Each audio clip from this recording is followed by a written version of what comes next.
Hello friends, आपके सामने एक बार फिर सर नौफल्स एकेडमी से मैं मोहम्मद नौफल सफ़ान के अंदर जो प्रॉब्लम्स हैं इंडस्ट्रियलाइजेशन के हवाले से उसको उसने पूछा है कि क्या प्रॉब्लम्स हैं इंडस्ट्रियलाइजेशन के लिए और उनको सॉल्व किस तरह से किया जा सकता है। गौर कीजिएगा, उसने सवाल किया है कि इंडस्ट्रियलाइजेशन को क्या प्रॉब्लम्स हैं, ना कि इंडस्ट्री को। तो इंडस्ट्री एक जो है वो डिफरेंट टर्मिनोलॉजी है और इंडस्ट्रियलाइजेशन डिफरेंट टर्मिनोलॉजी है। बहरहाल मैंने इस सवाल के अंदर बहुत सारी चीज़ों को साथ में जो है वो अनवलप कर लिया है। सवाल तो एक बहाना है। पूरी इंडस्ट्रीज़ सेक्टर को पाकिस्तान के मैंने कवर करने की कोशिश करी है। मुख्तसर करूँगा बात को, देखते हैं क्या हम जान सकते हैं। तो introduction to the industrialisation in Pakistan, तो देखते हैं Pakistan industrial sector accounts for 20.3% of the GDP 2019 का ये डेटा है। वो हिस्से हैं बहरहाल लार्ज स्केल मैन्युफैक्चरिंग और लार्ज स्केल मैन्युफैक्चरिंग के अंदर कौन से लोग आते हैं, कौन सी इंडस्ट्री आती हैं जो कि रजिस्टर्ड होती हैं अंडर फैक्ट्री एक्ट 1934। याद रखिएगा, जो अंडर फैक्ट्री एक्ट 1934 रजिस्टर्ड हैं वो लार्ज स्केल हैं और उससे हट के जितनी भी हैं वो सारी की सारी स्मॉल स्केल मैन्युफैक्चरिंग से। ठीक है जी, आगे चलते हैं। प्रॉब्लम्स इन इंडस्ट्रियलाइजेशन ऑफ इन पाकिस्तान। मकसद है कि कोई शख्स अगर इंडस्ट्री लगाना चाहता है या अपनी इंडस्ट्री को मज़ीद बढ़ाना चाहता है तो पाकिस्तान के अंदर उसको क्या प्रॉब्लम्स अड़े आते हैं, ये है इंडस्ट्रियलाइजेशन का प्रॉब्लम। ठीक है जी, इंडस्ट्रीज़ के प्रॉब्लम्स अलग हैं और इंडस्ट्रियलाइजेशन के प्रॉब्लम्स अलग हैं, दोनों देखते हैं। चलें जी, तो प्रॉब्लम्स इंडस्ट्रियलाइजेशन इन पाकिस्तान। तो सबसे पहला बात यह है कि for developing nations like Pakistan industry occupy a key position in the development of the country. देखिए, एक चीज़ याद रखिएगा कि जब अंग्रेज़ यहाँ पे बरसगीर पाक व हिंद सब कॉन्टिनेंट के अंदर ऑपरेट कर रहे थे तो उन्होंने जानबूझ के इंडस्ट्रियल सेक्टर को इस सब कॉन्टिनेंट के अंदर बहुत ही पीछे रखा। उन्होंने इस पूरी की पूरी कॉलोनी को अपने, जिसको हम सब कॉन्टिनेंट या आज का इंडिया, पाकिस्तान और बांग्लादेश कहते हैं, इस पूरे हिस्से को जो है वो जानबूझ के सिर्फ़ और सिर्फ जो है वो प्रोडक्शन के हवाले से, जो रॉ मटेरियल प्रोडक्शन है उसके लिए इसको जो है वो बना के रखा। और ये सिर्फ इन्होंने अपनी इस कॉलोनी के साथ नहीं किया, इन्होंने हर जगह से किया। आप यूनाइटेड स्टेट्स की हिस्ट्री को पढ़ेंगे तो वहाँ पे प्रॉब्लम यही था कि सारी की सारी इंडस्ट्रीज़ बरतानिया ने अपने मुल्क के अंदर लगा रखी थी और रॉ मटेरियल पैदा करता था वो अमेरिका के अंदर खेत लगा रखे थे, वहाँ से सामान को पैदा किया, बनाया, उगाया और लेके आ गए कहाँ पे, इंग्लैंड के अंदर। इसी तरीके से जो है वो इंडस्ट्रीज़ को यहाँ पे जो है वो बिल्कुल निगलेक्ट कर लिया। यही वजह थी कि जब पाकिस्तान बना तो उस वक्त पाकिस्तान के पास इंडस्ट्रियल सेक्टर जो है वो ना होने के बराबर था। बहरहाल फिर पाकिस्तान को अल्लाह ने जो है वो बनाना था, अल्लाह ने उसको आगे बढ़ाना था। आप इंडस्ट्रीज़ को इस तरीके से लें, इंडस्ट्री की इंपॉर्टेंस ऐसे है कि अगर एक ट्रक पूरी का पूरा गंदम से या कॉटन से भरा हुआ खड़ा हुआ है, बल्कि ट्रक क्या, एक पूरा बहरी जहाज़ जिसके ऊपर की गंदम लदी हुई है, तो उसकी जो कीमत होगी वो एक छोटे से मोबाइल का जो मोबाइल से भरा हुआ कार्टन है ना, छोटा सा, जो कि एक आम आदमी अपने हाथ में उठा लेगा, उसमें जितने मोबाइल भरे हैं उसकी कीमत से कम होगी। यानी कि इतना सारी गंदम की कीमत उतनी नहीं होगी जितनी कि एक मोबाइल से भरे हुए एक दरमियाने साइज़ के कार्टन की होती है। तो ये टेक्नोलॉजी का और इंडस्ट्री का जो है वो कमाल है कि आप के पास जो चाइना से मोबाइल आ रहे हैं या पूरी दुनिया से जो मोबाइल्स आ रहे हैं वो एक छोटे से डब्बे के अंदर उतना कमा जाते हैं जितना कि आपका पूरा बहरी जहाज़ जो है भरा हुआ वो नहीं कमा पाता। तो ये एक फ़र्क है। बहरहाल साइज डज मैटर, इसमें कोई शक नहीं है, लेकिन इस चीज़ को भी आप समझिए कि जो है वो इंडस्ट्री की क्या अहमियत है किसी भी मुल्क की जो है वो मईशत के अंदर या इकनॉमी के अंदर। कहता self reliance has been the principle aim of the industry policy in the 5 year programmes. मुख्तलिफ 5 साला प्रोग्राम्स आते रहे, मनसूबे आते रहे पाकिस्तान के अंदर। सेल्फ रिलायंस का जो है वो बेसिक प्रिंसिपल था इसके अंदर। इसके साथ साथ पब्लिक प्राइवेट सेक्टर दोनों ने काम किया। आज भी पाकिस्तान के अंदर जो है वो कोई भी इंडस्ट्री ले लीजिए, किसी भी इंडस्ट्री को आप उठाएंगे उसके अंदर कुछ हिस्सा जो है वो सरकार के पास है और कुछ हिस्सा जो है वो प्राइवेट सेक्टर के पास है। बहरहाल इसी तरीके से जो है इन्वेस्टमेंट जो है वो बहुत इम्पॉर्टेंट चीज़ होती है, जो कि पाकिस्तान की इंडस्ट्रियलाइजेशन के अंदर सबसे बड़ा प्रॉब्लम रहा, क्योंकि पाकिस्तान के अंदर जो है वो पिछले कई दहाइयों से जो है वो दहशतगर्दी जो है वो एक बहुत बड़ा प्रॉब्लम है। तो FDI जिसे हम फॉरेन डायरेक्ट इन्वेस्टमेंट कहते हैं वो पाकिस्तान में नहीं आ सकी और जो आई है वो भी रुखसत हुई। अब पाकिस्तान के अंदर नई गवर्नमेंट है, अब देखते हैं कि क्या होता है। इसके साथ साथ जो है वो सोने पे सुहागा जो है वो लॉ एंड ऑर्डर सिचुएशन के साथ साथ एनर्जी शॉर्टेज भी जो है वो हमारे मुल्क के अंदर बहुत ज़्यादा होती जा रही है और रही है। गवर्नमेंट की पिछली गलत पॉलिसियाँ उसका ही नतीजा है। बहरहाल देखते हैं क्या क्या होता है। ये सारे के सारे प्रॉब्लम्स है जो कि इंडस्ट्रियलाइजेशन के अंदर पाकिस्तान के अंदर मौजूद हैं। बहरहाल इसके साथ साथ अब आखिरी जो होप है इस वक्त सी पैक की होप है। देखते हैं कि सी पैक के ज़रिए से पाकिस्तान क्या इंडस्ट्रियलाइजेशन के अंदर कोई कमाल दिखा पाता है नहीं दिखा पाता है।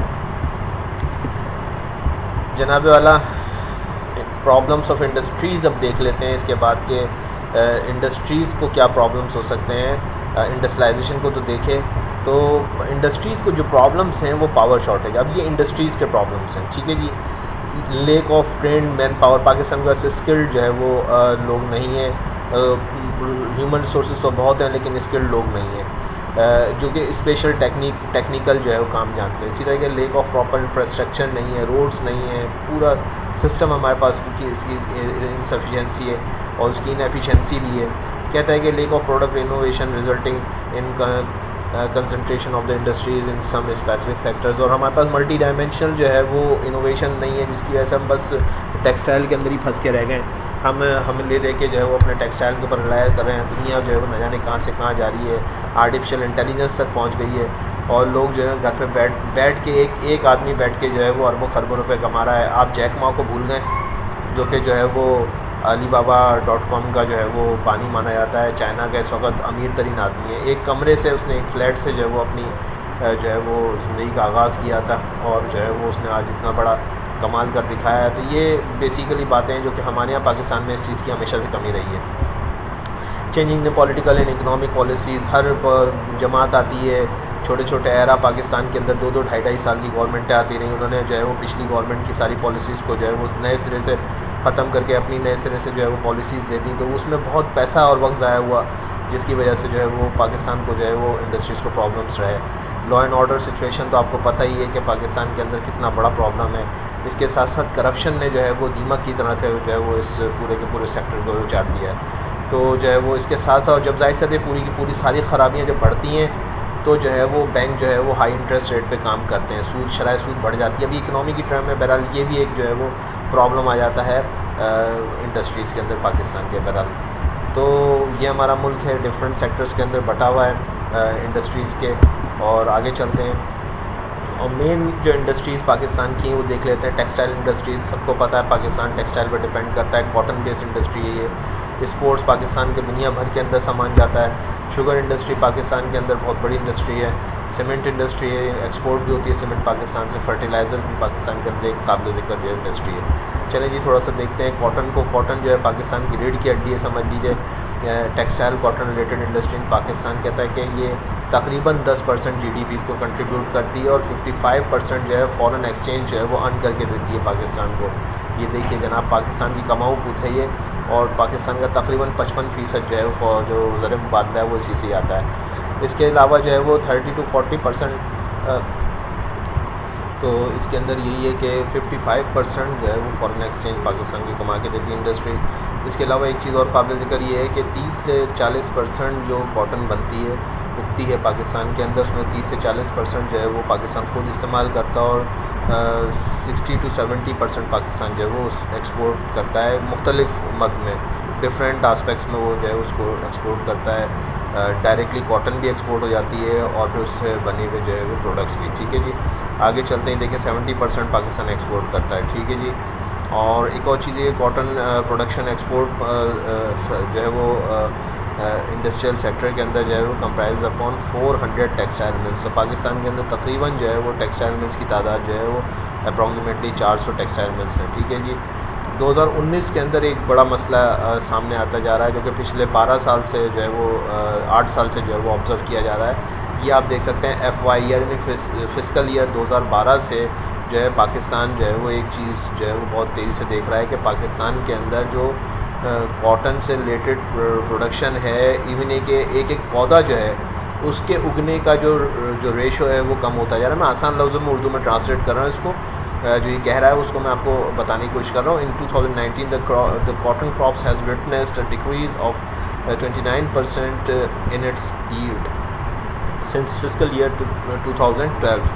The principal reason of low yield this year or further onward years is the low number of plant per acre due to resistance diseases and pests. And government negligence.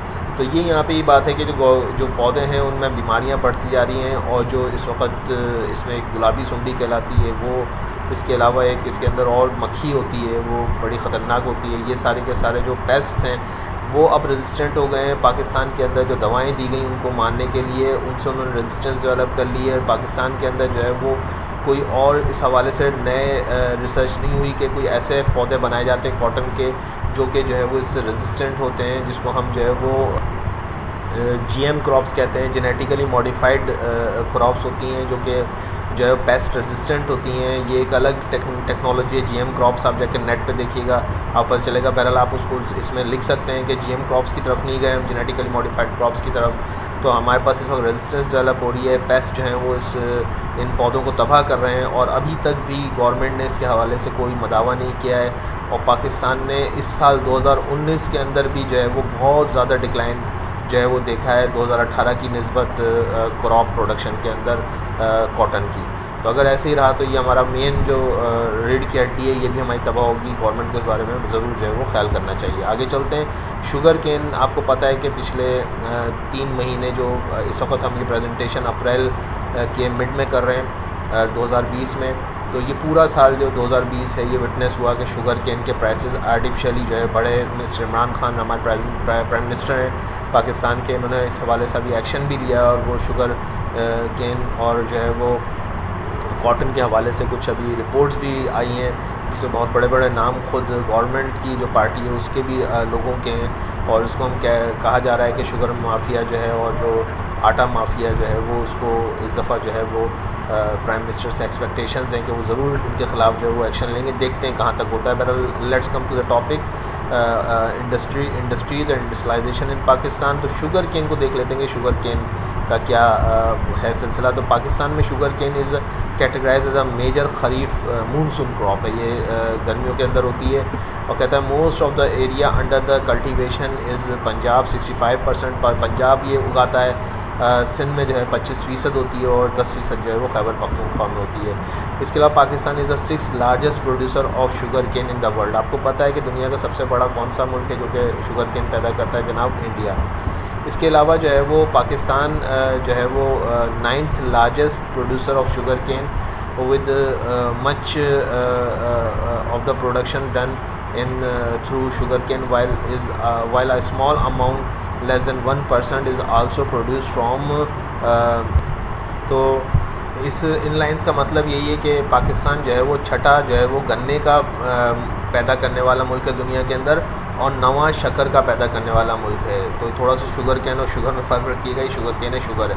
दूसरी चीज़ ये कि इसमें पाकिस्तान के अंदर जितनी भी शक्कर पैदा होती है उसमें से 1% जो है वो होती है बीट से। ये जहन में रखिएगा, ये बीट का लफ्ज़ आ गया। इस बीट का मकसद होता है वेजिटेबल से, यानी कि इसमें शलजम या पता नहीं 2-3 और चीज़ें हैं, उनसे भी जो है वो शक्कर बनती है। बहरहाल आमतौर पे तो 99% जो है गन्ने से ही बनती है। आगे चलते हैं। कहता है कि as till January 2019 there are currently around 89 mills in Pakistan with producing sugar by 6000 TCD tons of cane per day के हिसाब से जो है वो हो रही है। 89 मिल्स पाकिस्तान के अंदर मौजूद हैं 2019 जनवरी तक। कहता है प्रोड्यूसिंग शुगर बाय 6000 TCD, और ये पूरा का पूरा उसका डेटा आएगा। कहता है Pakistan is still lower than 10% in with Sindh offering, और उसके अलावा 84% sugar cane production utilising in sugar mills of Punjab. 10% Sindh के अंदर हो रही है, 84% जो है पंजाब के अंदर जो है वो बन रही है शक्कर जो बन रही है टोटल 89 मिल्स के अंदर। ठीक है जी। तो कहता है कि problems face by the different industries in Pakistan. तो ये भी देख लेते हैं कि पाकिस्तान के अंदर इंडस्ट्रीज़ को क्या क्या प्रॉब्लम्स और रहे हिस्टोरिकली भी, और उसमें भी कहता है Pakistan industrial development corporation establish in the early 1980s with IDA credit. तो IDA क्रेडिट एक क्रेडिट दिया गया, लोन कहना है आप इसको, इंडस्ट्रियल डेवलपमेंट कॉरपोरेशन की तरफ से, और ये पाकिस्तान का इदारा 1980 के अंदर बनता है। कॉटन टेक्सटाइल प्रोडक्शन जो है वो स्टार्ट होती है, और जो है जाहिर सा हम तो ज़ीरो से स्टार्ट हुआ, अंग्रेज़ कुछ भी नहीं देखे गए। इस वक्त जो है वो 19% of the large scale industries जो है एम्प्लॉयमेंट हो रही है इस वक्त। इसके अलावा 60% जो है वो total export in recent years जो है वो पाकिस्तान की जो है वो comprise upon the textile. 55 to 60, कहीं पे 60% है, कहीं पे 55% है। तो ये टेक्सटाइल की जो है वो हमारी एक्सपोर्ट्स हैं। ठीक है जी, और आगे चलते हैं। कहता है कि food processing is considered Pakistan largest industry accounting for slightly more than 27 of the value added products. तो जनाब फूड प्रोसेसिंग के ज़रिए से भी पाकिस्तान जो है वो की इंडस्ट्री, फूड प्रोसेसिंग की इंडस्ट्री जो होती है, ये भी एक इंडस्ट्री है, वो भी पाकिस्तान को जो है बहुत सपोर्ट करती है। इसके अलावा पाकिस्तान स्टील मिल जो है वो एक बहुत बड़ी जो है वो पाकिस्तान के अंदर सनत है। Pakistan steel produce Coke, pig, iron, billets, hot and cold rolled coils and steel and galvanised sheets. ये सारी की सारी पाकिस्तान के अंदर बन रही है। बहुत बड़ी जो है ये स्टील मिल है पाकिस्तान की, एक पूरी सल्तनत है। पिछले दिनों काफ़ी इसमें डिक्लाइन आया, बहरहाल इस वक्त ग्रोथ की तरफ गामजन है। पाकिस्तान स्टील मिल बहुत इंपॉर्टेंट पाकिस्तान की सनत है। इसके अलावा जो है पाकिस्तान के, जैसे मैंने आपको जिक्र किया कि पाकिस्तान के अंदर फर्टिलाइज़र प्लांट्स भी जो हैं वो बहुत इंपॉर्टेंट हैसियत रखते हैं। फर्टिलाइज़र की जो इंडस्ट्री है 6 स्टेट ओन जो है वो प्लांट्स हैं, और इसके अलावा 4 प्राइवेट प्लांट्स हैं। तो टोटल 10 फर्टिलाइज़र के प्लांट्स पाकिस्तान के अंदर मौजूद हैं, जो कि जो है वो 2019 के अंदर तकरीबन 6.17 मिलियन टन जो है ये खाद पैदा की गई यूरिया की। तो ये पाकिस्तान के फर्टिलाइज़र्स की इंडस्ट्री की पोजीशन है। Approximately there are 24 cement plants according to APMSC, एक इदारा है, उसके मुताबिक जो है 4 जो हैं वो सरकारी हैं और 16 जो हैं वो प्राइवेट हैं।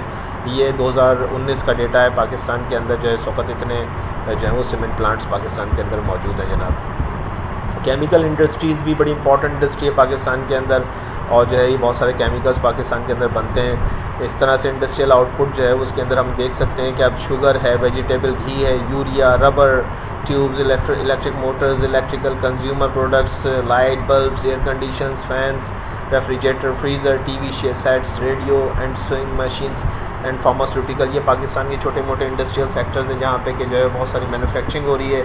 पाकिस्तान की इंडस्ट्रीज़ का नो डाउट फ्यूचर जो है वो ब्राइट है। गवर्नमेंट जो है इस हवाले से ज़रूर जो है वो स्टेप्स ले रही है।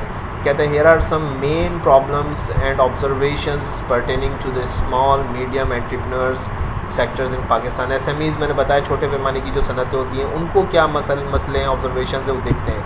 कहता है severe electricity load shedding, disconnections of gas supply ने जो है वो इस पूरी की पूरी SMEs को हिला के रख दिया। पाकिस्तान के अंदर जो लोड शेडिंग है इसके जिनने जो है ये बेकाबू होता चला जा रहा है। गैस सप्लाई भी दिन ब दिन कम होती जा रही है, तो इसने जो है वो छोटे सनतकारों को जो है वो तबाह कर दिया है। अब पावर शॉर्टेज जो है वो सीवियरली स्ट्रक करती है SMEs को। जब ये SMEs को पावर शॉर्टेज होती है तो जैसे SMEs तबाह होती हैं और ये फिर फर्दर कॉज करती हैं अनएम्प्लॉयमेंट को। तो इस वक्त जो है ये भी एक चीज़ है। इससे मुझे याद आया कि कोई जब प्रेजेंटेशन इस वक्त बना रहा हूँ, वैसे तो ये एक डिफरेंट टॉपिक है लेकिन इसमें घुस गया है कोरोना।